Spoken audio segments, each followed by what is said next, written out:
Today, we have a crazy revenge story about a cheating wife. We'll get into that in a bit, but first, when male bravado costs you thousands, sometimes the best answer is no answer, and silence is loud to provocateurs. I went for a food tasting recently at an Indian restaurant for an event me and my 3 older male colleagues/friends are planning. The owner of the restaurant assumed immediately that one of my guy friends was the one with the money and the one in charge. I'm a rather subdued person when you first meet me, so I don't blame him for that mix-up. Upon the food tasting, he was doing a good sales pitch and tried to drop some humor in there. We started talking about catering, and he turns to my male friend and asks if I can cook because I don't look like it from how skinny I am. Obviously assuming I'm someone's wife and not speaking to me directly as if I wasn't on equal parts. I simply stared at him blankly, intensely enough for him to feel uncomfortable. Even replying to such a stupid comment is beyond me. It wasn't a scowl, but it was enough of an unreadable expression that he could tell that I didn't approve. Immediately, he retracted and said, "I'm sorry, I'm being an awkward uncle." That wasn't enough to make me say no to the venue, however. We started talking about corkage and supplying drinks and so forth, and as I'm the younger one of the lot, he turns to one of the men and says, "You'll need a limit on shots because you know the younger ones," gestures at me, "can go a bit crazy." My friend told him that I don't drink, as a Buddhist, and then he pressed on and said my friends probably do because you know how girls go wild. It's a professional event. And I came as a professional, but at that point, I felt as if I was being treated like a young bimbo. Again, I'm the one with the deposit and final say, so I didn't feel the need to say anything apart from glare at him. After the tasting, he was very sure it was a done deal, so before even getting a yes from us, he turns up at the table with the cost spreadsheet and the card reader. I was still contemplating whether to book this place. Of course, the manager is a butt, but the price is good and I care more for getting the job done. As a joke, as if this was the funniest thing ever, he passes me the card machine and says, €500 deposit. Laughs, as if the idea that I was going to pay was the most outlandish thing and says, "Don't worry, look at her face, just kidding." Again, I simply stared and the rest of the men around me were looking down really uncomfortably. It was a joke that bombed at the table with awkward silence. I told him we really appreciate the food, but the venue isn't really what we're looking for. It was the first time we had addressed each other properly all evening and he looked very confused to hear it from me. Again, he turned to my male friend to double check what I said, and my friend said, "Well, it is her event," and the manager's face dropped. The truth was, I wasn't really happy with minimum capacity of the venue, and I didn't like the fact they were also renting out upstairs for a separate event. So I had valid reasons to decline, but his lack of social awareness really tipped my decision over the edge. His attitude lost him around $9K in business, and I hope it stings. It was so satisfying seeing his awkward expression when he realized I was the decision maker. Kurgboy1 commented, "There's a lovely story from years ago on Not Always Working. A young girl is a secret shopper. Staff know a secret shopper is coming and assume it's an older gent in the store. They fawn over him and ignore her. When she finally gets to pay, she leans over and tells the shop assistant that the old guy is not the secret shopper. She says the assistant's face went white when it dawned on her how this person knew of the secret shopper. Richard H. Robinson responded, "When you hear a secret shopper is coming, you don't treat the person you assume is a secret shopper extra good. You treat everybody extra good because the secret shopper is not just watching how you treat them, but how you treat the other customers." Also, hi. My name is Brendan, and if you guys enjoy these ProRevenge videos, it'd be awesome if you left a like or left a review if you're listening to our podcast. That said, our next story is getting back at my ex-wife. My ex and I married young. I was totally devoted to her, and to be fair, she had a lot of love to give. The only problem was that she gave it to anyone, usually while I was away at work. She wasn't happy with being a broke college student and decided to freak her way into another relationship that could provide her with more money. I came home early to find a dude old enough to be her father spooning his soft-serve diabetic Richard into my wife. I went to see a lawyer the next morning, and we got divorced less than a year after we married. I naively thought this would be the end of our interactions. We didn't have kids or assets to fight over, so we had no reason to ever see one another again. Except she wouldn't go away. Over the next few years, she made my life miserable. My career took off and I started a small freight company. I wasn't rich by any means, but I was making a little money, and the ex felt entitled to a cut by virtue of our brief union. She would contact me at random times, threatening lawsuits if I didn't give her what she was owed, as she put it. That's not how divorce works, of course, but she figured she could harass me into a payout to make her go away. I ignored her threats and negative social media posts, and they eventually dwindled down to occasionally driving past my house on holidays when she was in town to visit her parents. A few more years go by. The loser she cheated with is long gone from a heart attack, leaving her to raise their kid alone. That was a bit of an extreme measure to get away from her, but I understand. She moves away to the other side of the state, and that could have been the end of it, but I decide to thumb my nose at her one last time. I learned through a friend of a friend that her kid is going to start Little League the next season. I'm a big believer in supporting youth sports, so I contact the league and sponsor a team in her community via my company, which happens to include my first and last name in the title. The idea was that her team would play my team once or twice that season, and she'd have to sit in the stands with nothing to do except BP about it. By some chance stroke of good fortune, I got even more than I hoped for. You see, players are drafted to teams at random. Guess who got assigned to the team I sponsored? Every game, every post-win pizza party, every time she washed her kids' gear, she was surrounded by a sea of uniforms with OP transportation emblazoned on the front in big letters. That was a good summer. Lou1845 commented, "You couldn't have planned it out better. I hope some of the trophies bear your company's logo." Then she might have to see it at home, too. Our next story is, good luck finding your dang tomato soup. My brother frequently eats food that isn't his. My brother eats my baked goods without asking, even when he knows I'm saving them for friends. I've talked to him about this, saved him extra food, and tried to hide whatever I make. Nothing has worked. Yesterday, I baked an apple pie for Thanksgiving and then hid it in the guest room so he couldn't eat it. I'm not even sure how he found it, but he did. He saw me during lunch and mockingly thanked me for the delicious pie. There's now a giant slice cut out, about a fourth of the pie, and my Thanksgiving contribution is now significantly less presentable. This was the last straw. During Thanksgiving, my brother usually handles the cranberry sauce and tomato soup, both of which come in your standard tin can. They're stored in the pantry with about 20 other canned foods, mostly my beans. I mark the base of each can with dots. The number of dots corresponds to what kind of food it is, so I know which is which. I then tore off the label from every single can. The cans are now almost entirely identical, and there's no way to tell them apart. My brother is livid because he doesn't know which cans are his tomato soup, and he doesn't want to open 20 cans of food to find out. Pretty much everyone despises him for eating our food, so he has no clue who did it. He ruined my Thanksgiving contribution, so I ruined his. Maroon Grad commented, "What a butt." There are some nice things you can do though if he continues this. I'd hope the cans would teach him a lesson, but sometimes it takes a few. Every time he eats something of yours, take something of his. Tell him you sold it to replace what he ate. When he complains, tell him that theft is theft, and if he's okay with stealing, it goes both ways. You can buy a week or two of groceries with a phone, more if it's an iPhone. Wonder what you could get for a mattress. Other alternatives? Tell people just why there isn't enough pie. "I'm sorry there's not much pie. I hid it, but brother went to find it and pigged down a quarter of the entire pie for Thanksgiving." Final option? Wilton food coloring.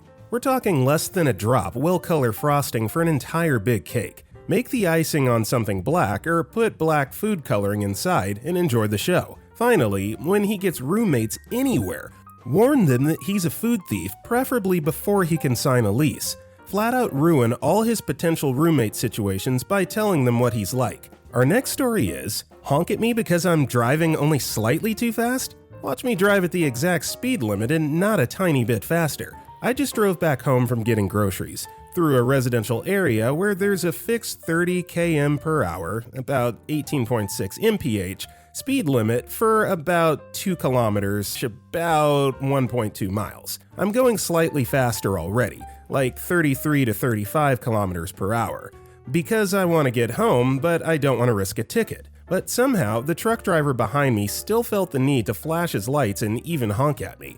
So I do the obvious thing and slow down to exactly 30 km per hour, and not a fraction more. I mean, that's what he was trying to warn me about, right? That I was too fast? We both enjoyed the last 80% of that part, at exactly the speed limit, not endangering anyone because we were going too fast. Was it petty? Yep. Would I do it again? Also, yep. Edit for more info. That residential area is 1 lane per direction, so I had no way to let them pass by without leaving my way home. Also, it was a construction material truck, not an SUV or a semi. Nobody seemed to be in any physical emergency in the driver's cabin. Revolutionary Diet 986 commented, "Next time, make sure to let other drivers pull out of their driveways in front of you. They'll appreciate the kindness while stupid behind you has to keep going slow." Viara responded, "I usually do that. Unfortunately, nobody had to get out of any driveway. I did make sure to brake and accelerate safely at stoplights though. No harsh braking or making use of the many horses under the hood." Our next story is Homestead, mfer. 5 years ago, I was dating a man 12 years older than I was. I know, very stupid. I let him move in with me because we got on very well, and I really liked him. He was living with his brother when we met because he fell on hard times. 1 year later, he left. Poof! Turns out he was staying with his brother because he and his ex were fighting over their marital home. He won the house, but decided to move in with me for 1 year so he could rent it out. To get even, I called the State Department of Revenue and told him his crap hadn't been homestead for the past year. I could prove it because he had some mail come to my address. Freak him for using me like that. One Warthog 3063 commented, "Dating someone that much older than you is not stupid. Dating someone that much older than you who fell on hard times and inviting them to live with you on the other hand, Our next story is, drinking on my doorstep?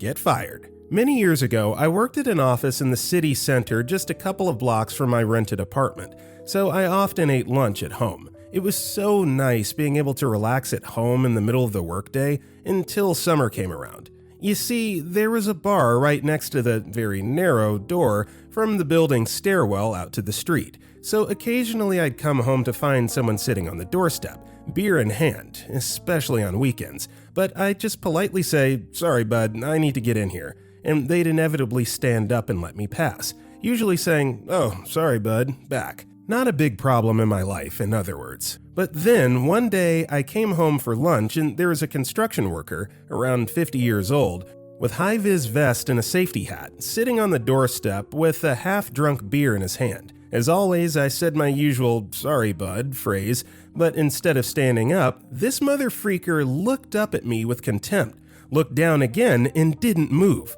So I had to lean over him, unlock the door, and kind of half-squeeze past, half-step over him. When it was time to get back to work, the douche nozzle was still sat on the doorstep with a fresh beer in his hand and still refused to budge when I asked to pass. Same thing next day, except this time he mumbled, "prick," when I asked to get past. I was now freaking fuming. Day after day, it was the same thing. This piece of crap ruined my otherwise perfect lunch routine to the point that I didn't want to go home for lunch anymore.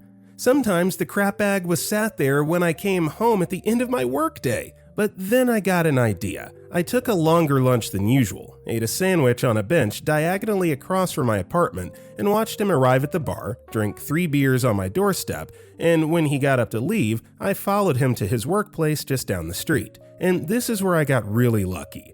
He was working on a building that I knew pretty well, because I'm a structural engineer, and my colleagues were the engineers for that building project. Of course I didn't know this douchebag's name, but that didn't matter, because the frickin' idiot had a goatee beard and a mullet/ponytail haircut, which was pretty distinctive, to say the least. So I went to my colleague's floor and asked them what they thought about the site manager for that project.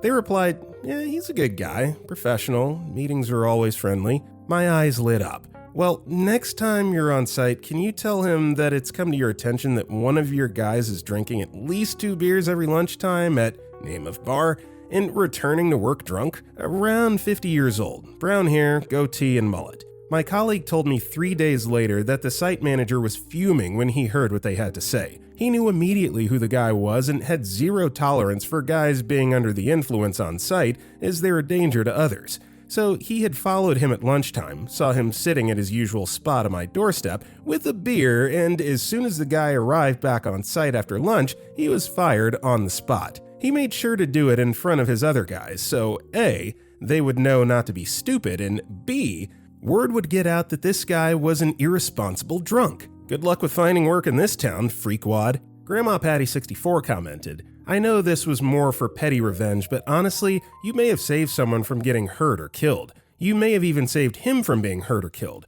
Drunk on the construction site is extremely dangerous. Our next story is, eye for an eye, poo for a poo. This happened in the 80s to a neighbor, let's call her Sally, who lived across the street. She had a neighbor who was I guess, older woman that was a bit crazy. Sometimes Sally left carpets or similar stuff to dry in the wall that divided their homes, and the neighbor didn't like that, so she smeared dog poop on it. I think this happens sometimes, among other petty things. Sally got tired of this. She grabbed a bucket and saved up 2 days' worth of pee and poo from her and her 2 kids, who are in their 50s now. Her husband didn't know where the smell came from. Anyway, after accumulating some ammo, Sally left the bait, a carpet I guess, and pretended to leave home in her car, took a ride around the block, and re-entered the house from another entrance. She got near the wall, listened to the neighbor's steps in her way to smear the carpet, and when she was near, Sally emptied the bucket in the neighbor's head. Now I realize this is not petty and elegant as most stories here, but I think you'd like it anyway. No_equivalent_3151 commented, growing up in the 80s, hopefully their neighbor had a dog? Our next story is, threaten to destroy Thanksgiving ice cream with your bare hands if anyone digs into it? Bet. So I, 17-year-old female, have an older brother, 25-year-old male, and he is a jerk. And I do not use that term lightly. I accept my brother for his anger disorder and autism, but that does not excuse what he did today. My family is rather broke. We were a very low middle-class family of 4 with my mom, my older siblings, and me. And my mom did something nice today and got us all really good food for Thanksgiving. Now, my mom didn't care if we, including herself, ate the things before Thanksgiving, just as long as we still had some food for the holiday. But my brother, on the other hand, was getting mean with it. He told me and Mom if anyone dug into anything, he would freak out and destroy things. My brother has always been a very destructive person, breaking walls, breaking things, and even throwing things at people. So he started verbally abusing Mom when she tried to argue with him on digging into Thanksgiving food before Thanksgiving. He yelled at her to stop benching at him and yelled that if anyone touched the Thanksgiving ice cream, he would slam his hand into the ice cream, ruining it for everyone. He even did a little demonstration of it in front of me and Mom with the closed ice cream tub. Now, I'm not sure if he's serious on this threat, but soon we're gonna find out, because as soon as he fell asleep, I snuck into the kitchen and stole some of the ice cream. I didn't even particularly like pumpkin ice cream, but I'm sick of this 25-year-old grown man baby verbally abusing this family. Am I risking things by peeing him off on purpose? Yes. But this is the same man who calls my sister a fat pig all her life for having a binge eating habit. The same man who calls me sensitive while he still throws himself on the ground and screams or cries when Mom won't pay for something he wants. When he wakes up and realizes what happened to the ice cream, I'm gonna tell him to slam his hand into it and see what happens. Wish me luck. Julester commented, he's got a problem with trying to exert control and influence over some people and things because other areas of his life are not in his control. He's picking on you guys because he hasn't had enough harsh consequences for doing it, and so he feels he can trust that he'll get away with his behavior. He may not even realize this is what's going on, depending on how emotionally switched on he is. At 25, he's an adult, and the biggest consequence of all would be that he doesn't get to live there anymore. If nobody feels safe suggesting that to him, then it's time to enlist help from a third party anyway. Feisty Subject 1602 responded, I agree with most of this except for the harsh consequences. He probably does feel like he'll get away with his behavior. That's a learned response, not intentional. He feels out of control, and the only way for him to feel safe is to control his environment by bullying everyone around him. His environment needs to be set up in such a way that he feels safe and doesn't need to have bad behavior to feel in control. And yes, he should be removed from the environment. However, if his family relies on his income, that could be difficult. Our next story is, the maintenance man woke us up at 6 a.m. with hammering in the empty apartment next door, so I got even. This is the second day in a row that they've done this, but it's Saturday today, my guy. I simply got up, asked my husband to be patient with me, as he's staring at me confused, cause he saw the look on my face and knew someone was about to get it. I went to the bathroom that's adjoining the sawing and hammering. I put Baby Shark on a loop and taped my phone to the wall. The saw stopped almost immediately. We could hear them talking from one room to another, but the hammering was still happening. By 8 a.m., there was silence. By 8:47 a.m., they knocked on the door and apologized for waking us up and said they hope we have a good weekend. Nothing about the music, but they are switching to pulling carpet for the day, which is quiet. I thank them and wish them luck. Then I went inside and stopped the music. Victory! It's small, but it's mine. Edit. Getting some hate in the comments in my DMs, so I'm done responding. It wasn't that serious. We've been joking with them since they turned around the apartment on the opposite side last week. And no, the phone was not equivalent to a boombox. It didn't rattle the walls. I honestly doubt they heard more than the melody, as we can't hear our neighbors' conversations. Just the rumble of their voices when they talk and if they yell. No one is getting evicted, and I'm not going to the office to get them fired. It was annoying, then silly, and then it was over. Have a lovely weekend, everyone. And see bad away. Edit. We've decided to bring them snacks and joke about the song and make sure they're actually okay and not upset. We really don't want to upset maintenance. They're good people, just working, and I bet they don't want to be here either. Marg0214 commented, "Are these contractors? I had this happen once in our apartment at 6:30 a.m. Went to the office and reported it, and they told me workers weren't allowed to start before 8 a.m. They put a stop to it immediately. There's no reason for workers to start that kind of thing that early other than their own convenience. Check with the office." Winter_childhood9186 responded, "I'm not sure, but they did spend the night in the unit last night because they worked until 10 p.m. and then sat outside smoking and talking until 11 p.m. I had to run to the store at 1 a.m. for Dayquil and NyQuil for the kid, and their cars were still there. I just didn't expect them to wake up and immediately get back to it. This is the first time this has happened on a weekend, so I don't want to go to the office about it. I don't want to get them in trouble, especially if they weren't allowed to sleep there. They were annoying, but not enough to interfere with their paychecks." Our next story is, "I taught a joker how it feels. A couple years ago, a job with housing fell through, so I was stuck in a strange town and state with no money or home. I got a job waitressing and a side gig at night cleaning and did all the hours I could. I was tired, dirty, and hungry for 3 months until I found a person that needed a roommate.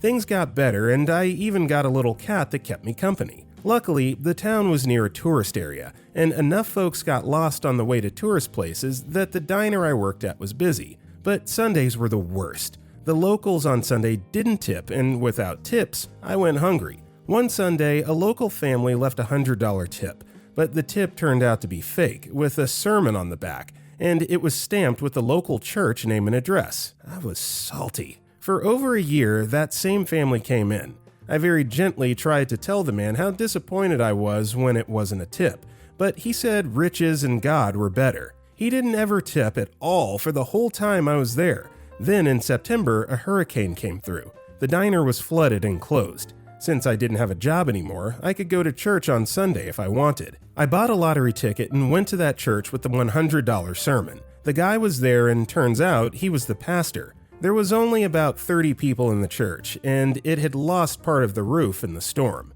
The people seemed nice, and I knew them mostly from the diner, though I didn't know their names. I never went to church much since I was a little kid, so it was different. They took an offering, and I put in my $2 lottery ticket. The next week I went again, with a lottery ticket. The $100 pastor teased me that he had never gotten a lottery ticket in the basket before, and I told him he was getting another one. Maybe God would make him lucky. He thought it was funny. Then the next week I took a fake lottery ticket in. My brother had given it to me and told me it was fake because he didn't want to hurt my feelings. I had held on to it because it was from him. I put it in the basket. The 4th week was the last week I was there. I got a job in Cincinnati and was going to drive up there that day. Folks at church knew because I had told them the week before and they were saying goodbye. The $100 pastor came up to me and really quietly scolded me before I left though. He told me it had been real hurtful to think he had won a lottery enough to fix the roof, and then it turned out to be a joke. He told me I should think about it as I drive to my new job. I told him that now he knew how I felt when he gave me that fake 100 when I was sleeping in my car and hungry. I left and was happy about the whole drive north. It's the best thing I ever did. With that being said, that's all the time we have for today. If you enjoyed today's video, drop a like and comment below, and if you want to check out our other videos, click the video on the right. With that being said, I'll see you all next time.